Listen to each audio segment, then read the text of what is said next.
Phoenix Taylor watched her husband slip poison into her coffee while humming their wedding song, and the most terrifying part wasn't the attempted murder. It was how normal he looked doing it, like he was adding sugar instead of ending her life.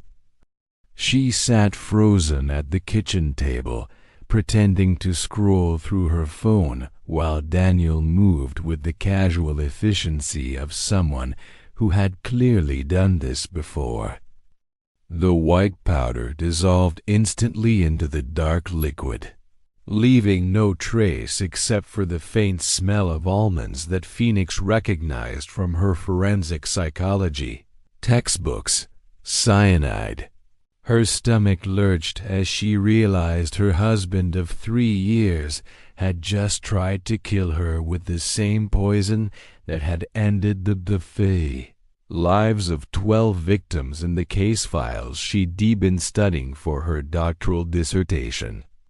"Coffee's ready, sweetheart," Daniel called out, his voice carrying the same warm affection that had made her fall in love with him during graduate school.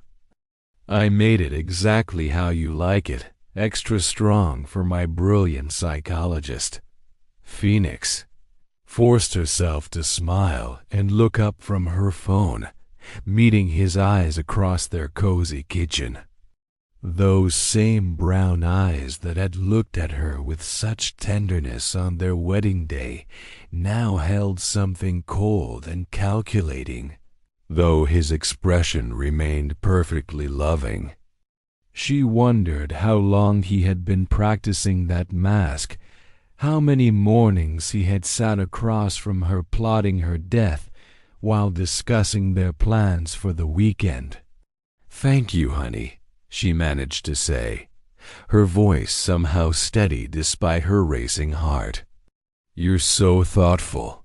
The irony wasn't lost on her that she had spent the last 2 years researching psychopathic behavior for her dissertation, interviewing dozens of convicted killers and studying their psychological profiles, only to discover that she had been sleeping next to one every single night.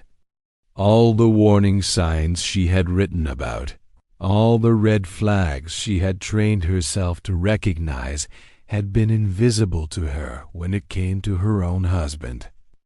Daniel sat down across from her with his own cup of coffee, taking a long sip while watching her with expectant eyes. "Aren't you going to try yours?" "I experimented with a new blend I picked up from that specialty shop downtown." Phoenix picked up the mug, feeling its warmth through her trembling fingers. The smell of almonds was stronger now, almost overwhelming, but Daniel seemed oblivious to it. She raised the cup to her lips, her mind racing through possibilities for survival while maintaining the facade of a trusting wife.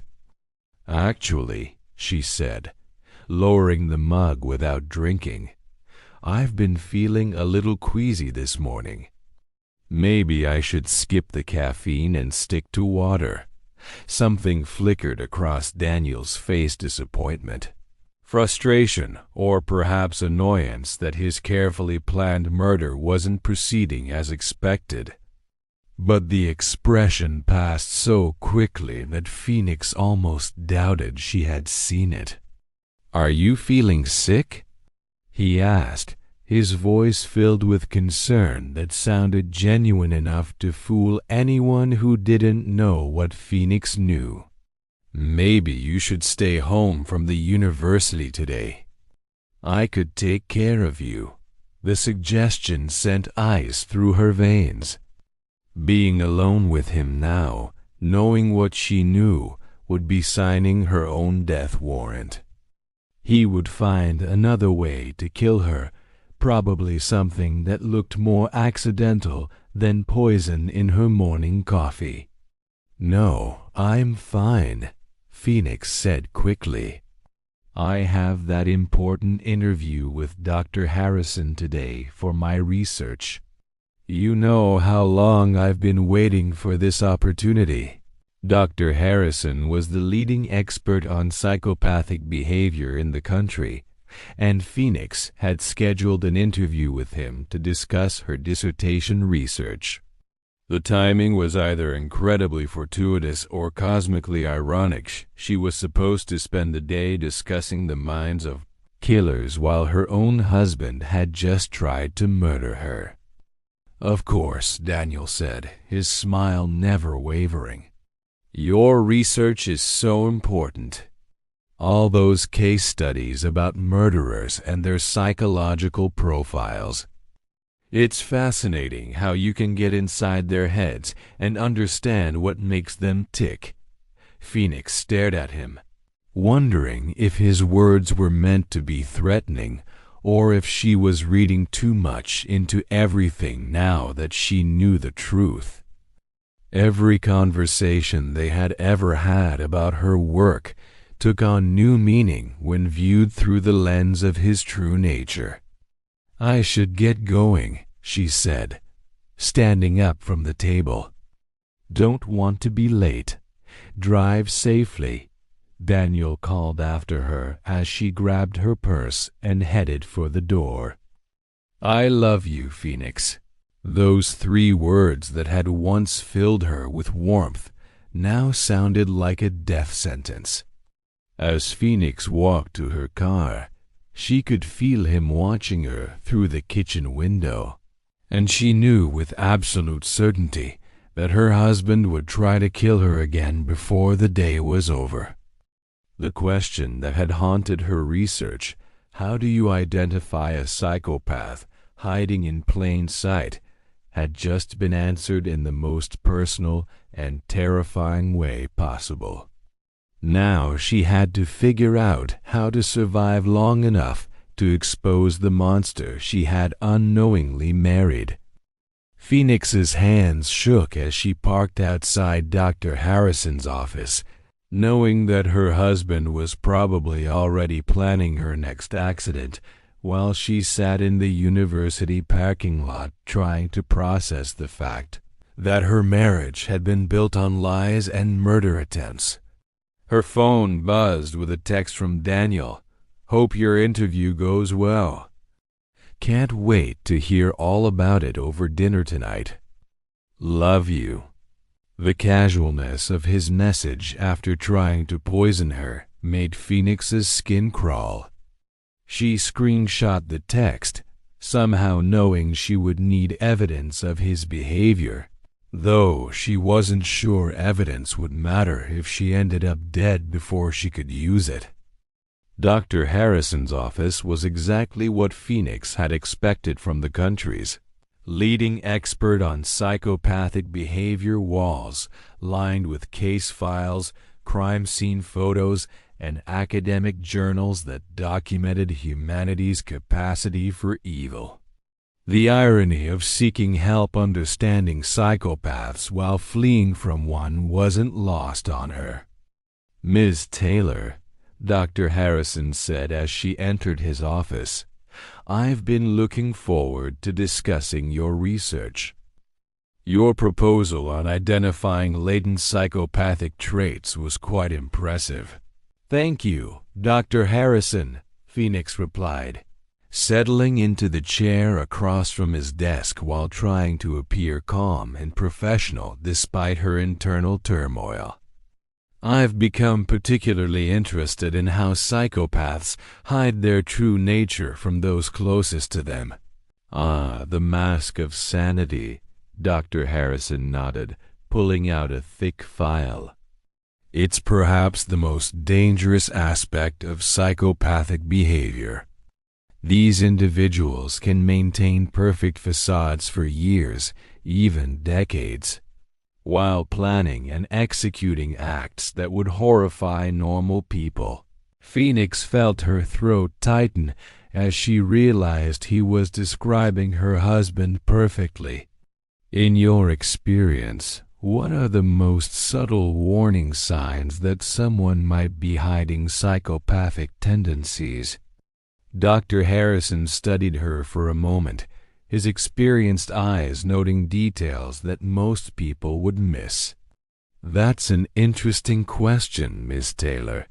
Is this purely academic, or is there a personal component to your research?" The direct question caught Phoenix off guard. She had spent years learning to maintain professional composure, but the morning's revelation had shattered her ability to compartmentalize. Why do you ask?"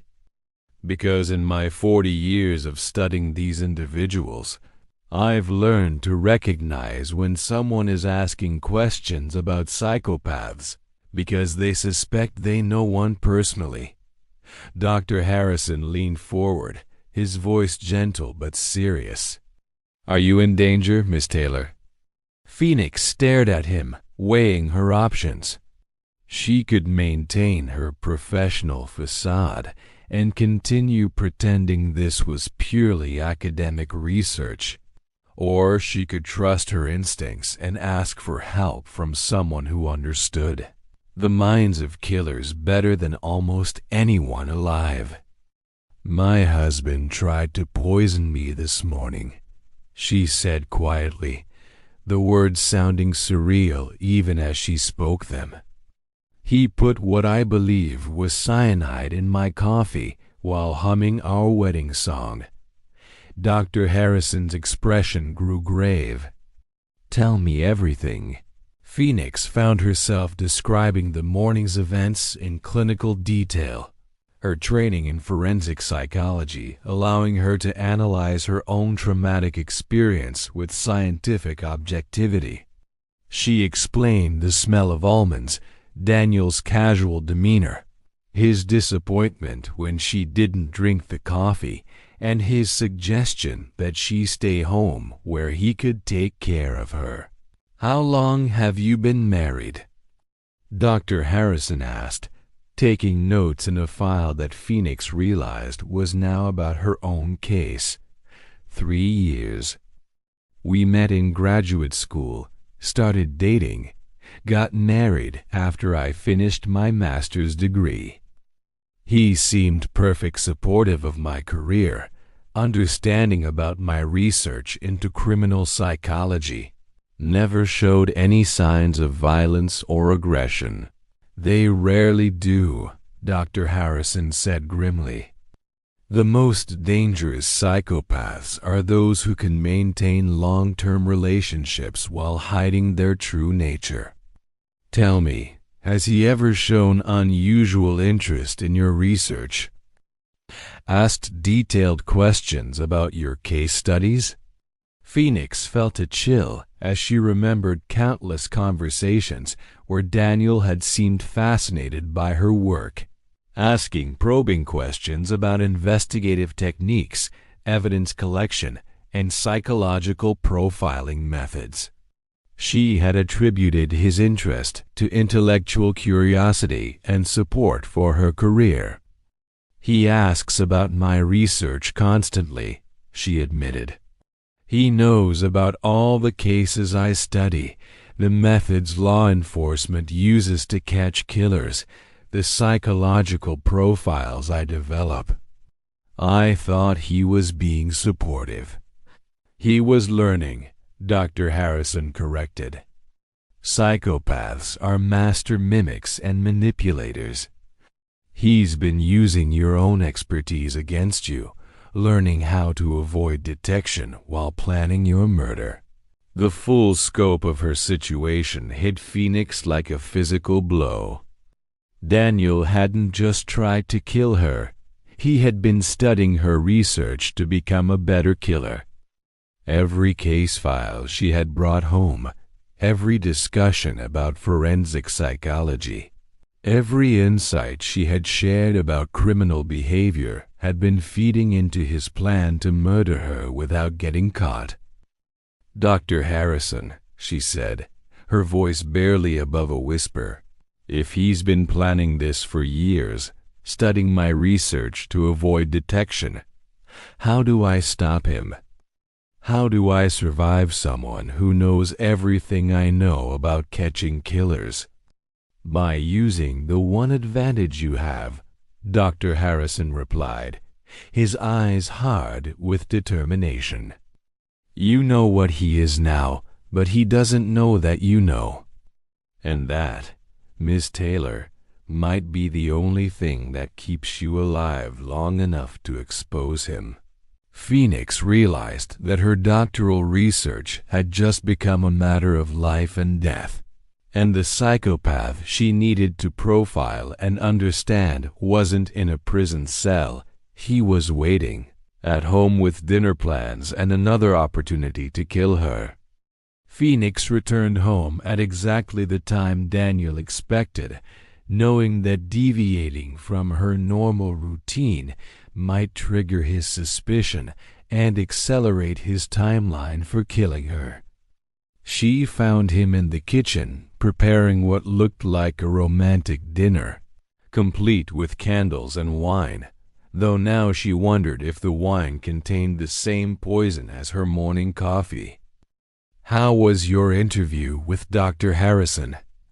Daniel asked, kissing her cheek with the same affection he had shown every day of their marriage. "You look a little pale. Are you feeling better?" "The interview went well," Phoenix replied carefully, watching his face for any signs that he suspected she had discovered his true nature. "Dr. Harrison is brilliant. We discussed some fascinating cases about how psychopaths manipulate their victims through emotional connections." Something flickered in Daniel's eyes, interest, amusement, or perhaps pride that his wife was unknowingly describing his own methods. "That sounds like your kind of research. I've always admired how you can understand the minds of killers." Phoenix felt sick as she realized he was enjoying this conversation, taking pleasure in discussing his own psychological profile, while she remained oblivious to the danger. Except now she wasn't oblivious, and she had to use that knowledge without revealing it. "Actually, Dr. Harrison mentioned something interesting," she said, settling into what she hoped looked like casual academic discussion.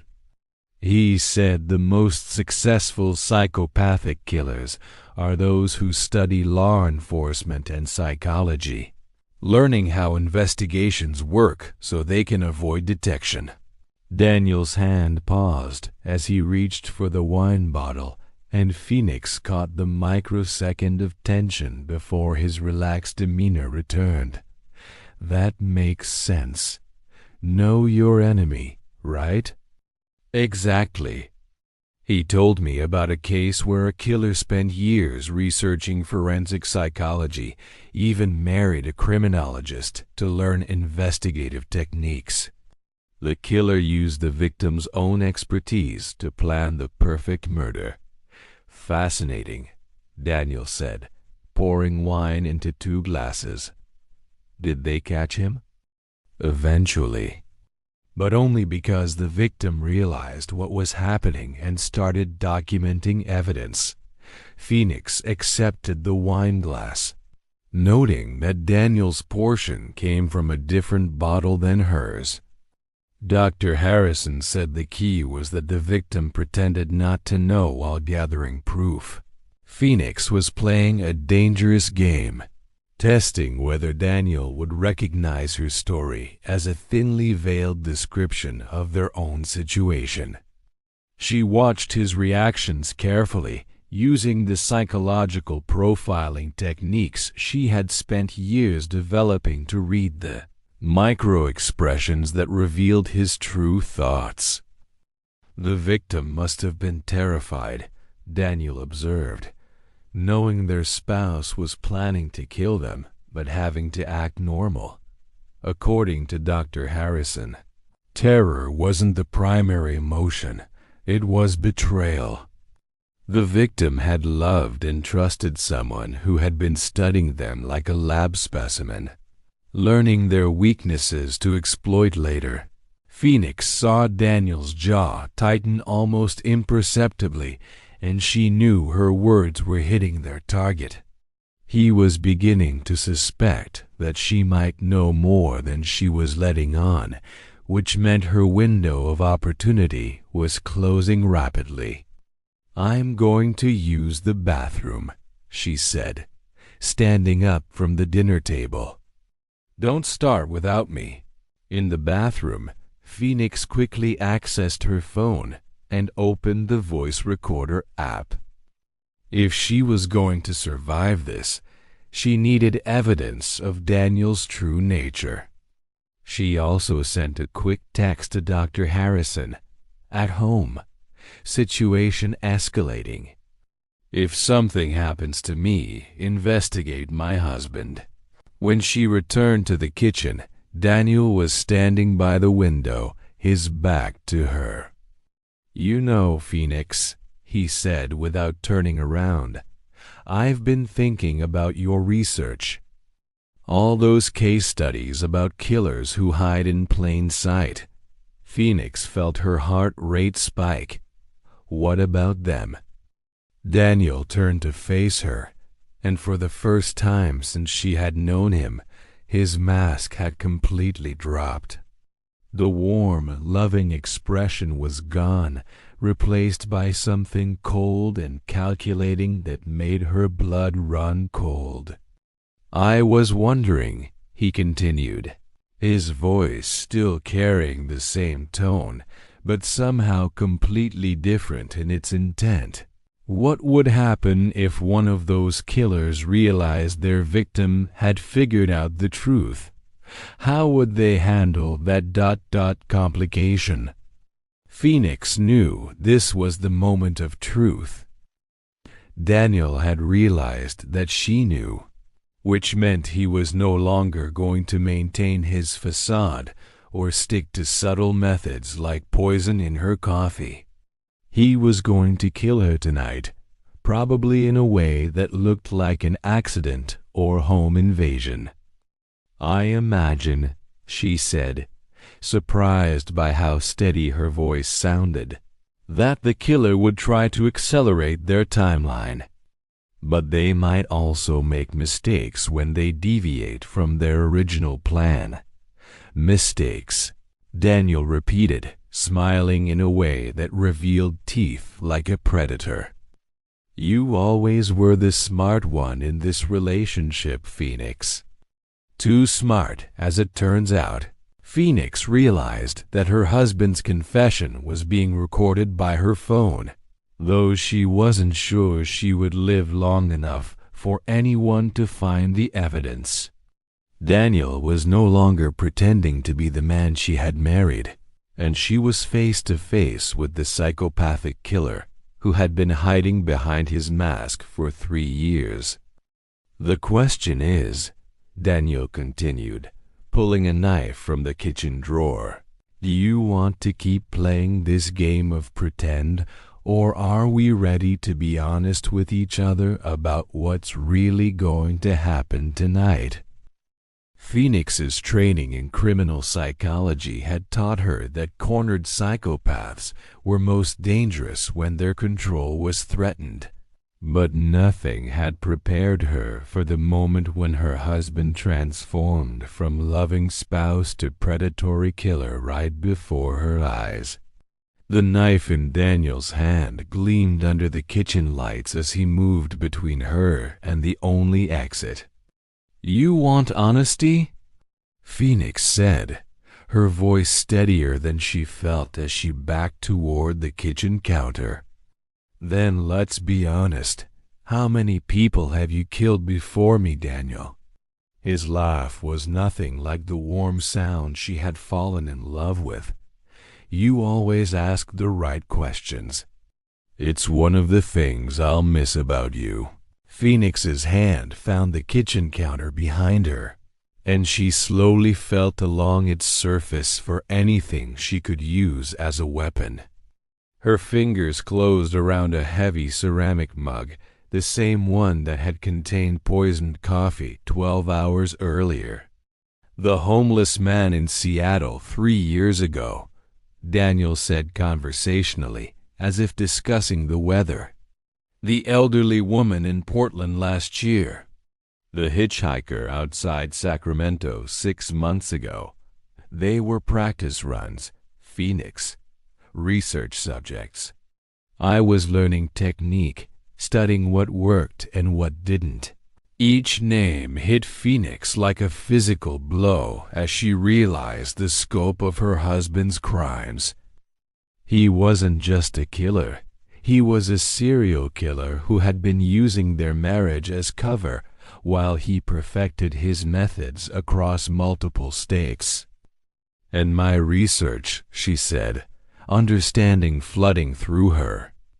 You were using my case studies to avoid the mistakes other killers made. Your work is brilliant, Daniel acknowledged, stepping closer with the knife held casually at his side.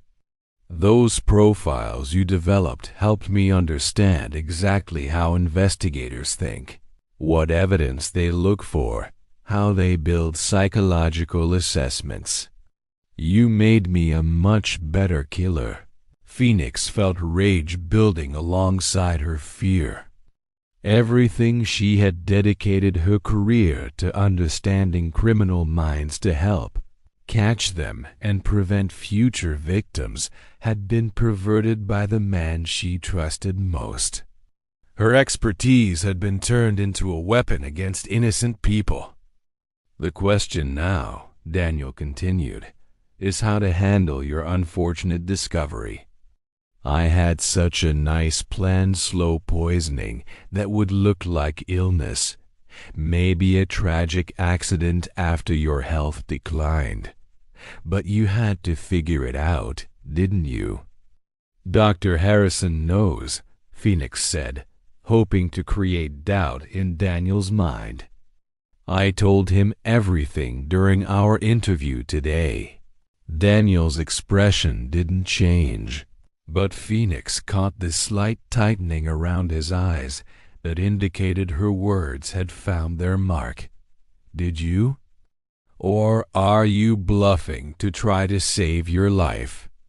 My phone has been recording this entire conversation, Phoenix said, which was true. Your confession is already documented, for the first time since his mask had dropped.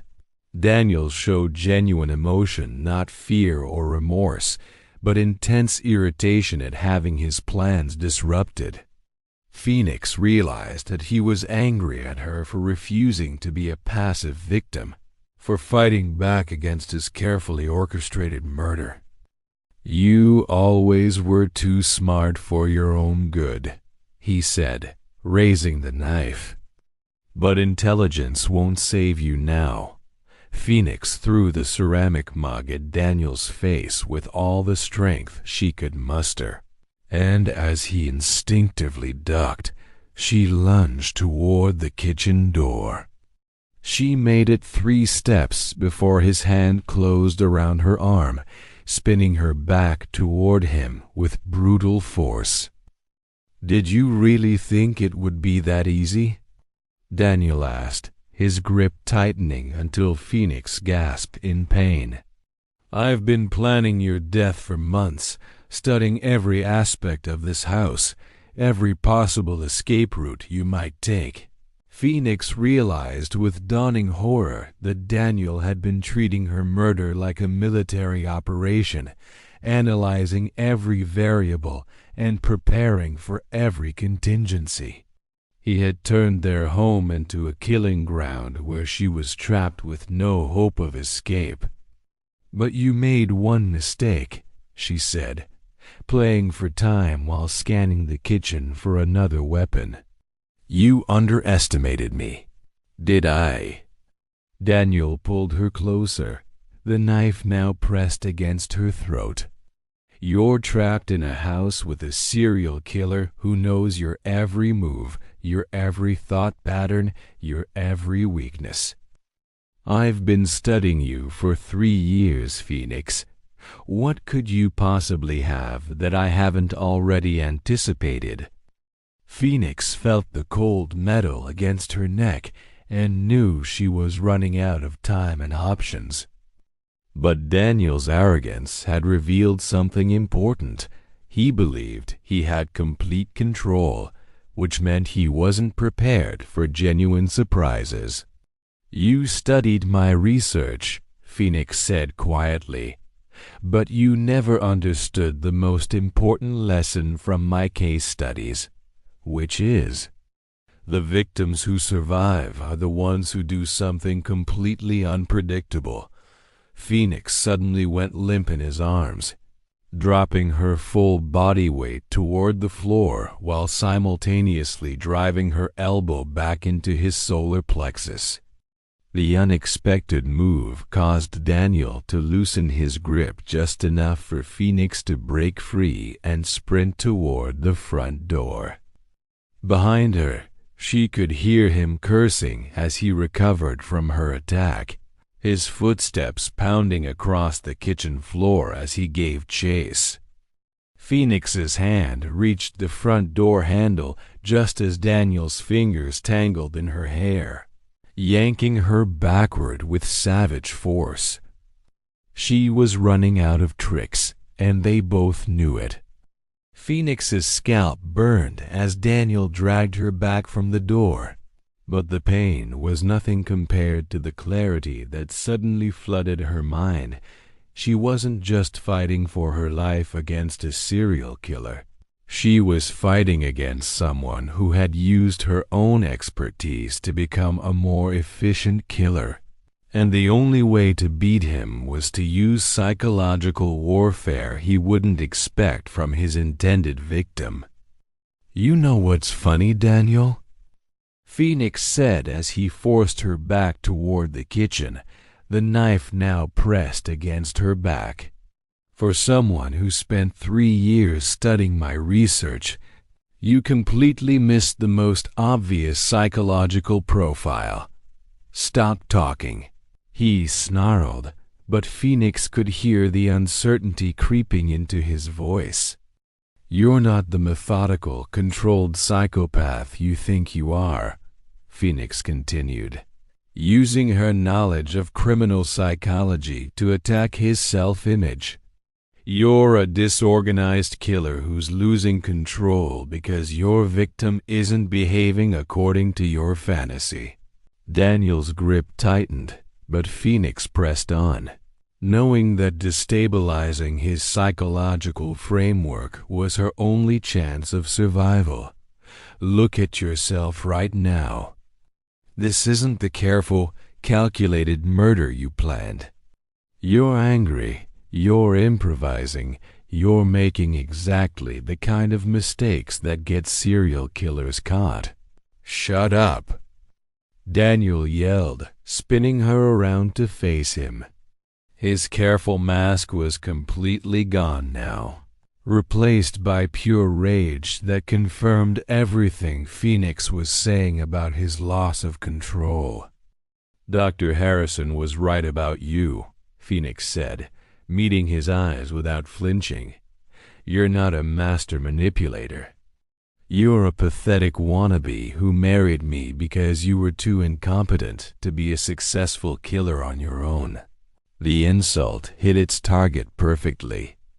Daniel's face contorted with fury, and he raised the knife above his head, exactly the kind of dramatic, emotional response that Phoenix had been trying to provoke. In his rage, he had forgotten the calculated approach that made him dangerous and reverted to the behavior of a common criminal who killed in passion rather than cold planning. Phoenix used his moment of emotional instability to drive her knee into his groin with every ounce of strength she possessed. As Daniel doubled over in pain, she grabbed his wrist with both hands and slammed it against the kitchen counter until he dropped the knife. "Phoenix!"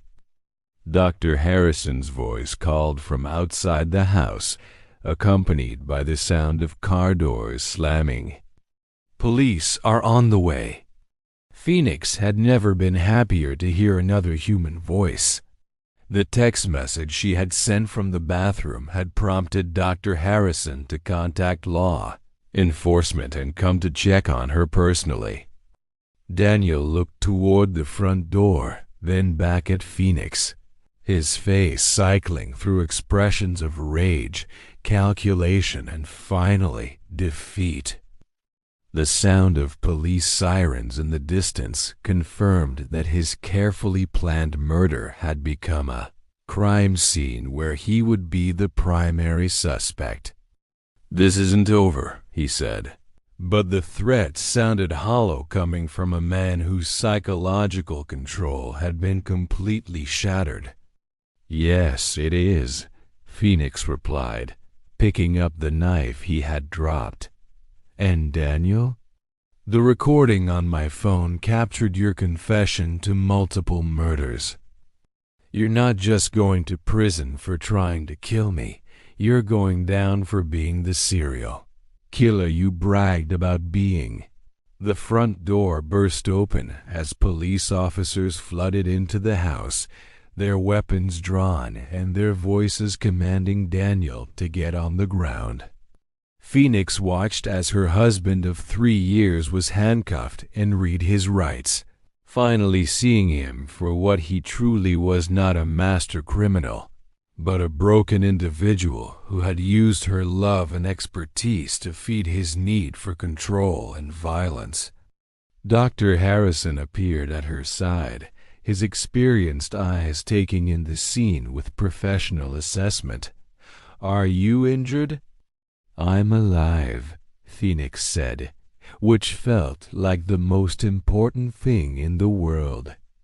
"And I recorded his confession to being a serial killer. He killed at least 3 other people while using my research to avoid detection. Your quick thinking saved your life," Dr. Harrison said as paramedics checked Phoenix for injuries, "and quite possibly saved the lives of future victims." As Daniel was led away in handcuffs, he turned back to look at Phoenix one final time. The mask was completely gone now, replaced by the hollow expression of someone whose carefully constructed identity had been exposed and destroyed. He was no longer her loving husband or even a dangerous predator. He was just another case study in criminal psychology. Phoenix realized that her doctoral research had taken on new meaning. She had survived a real-world encounter with a psychopathic killer by using the very knowledge he had tried to exploit against her. Her case studies about criminal minds had become the weapon that saved her life and would now help convict a serial killer who had hidden behind the facade of marriage. The question that had started her research: how do you identify a psychopath hiding in plain sight, had been answered through the most personal and terrifying experience possible. But she had survived, and Daniel's victims would finally receive justice. "Dr. Harrison," Phoenix said as the last police officer left her house, "I think I'm going to need to revise my dissertation proposal. I have some new insights about criminal psychology that I'd like to explore." "I imagine you do," he replied with what might have been the beginning of a smile. "Something tells me your research is going to save a lot of lives. Did this story make you question everyone you think you know?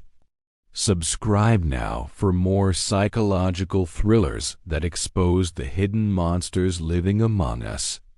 Comment below. What's the one question you would ask to expose a psychopath? Share this story if you believe everyone should know the warning signs of hidden killers.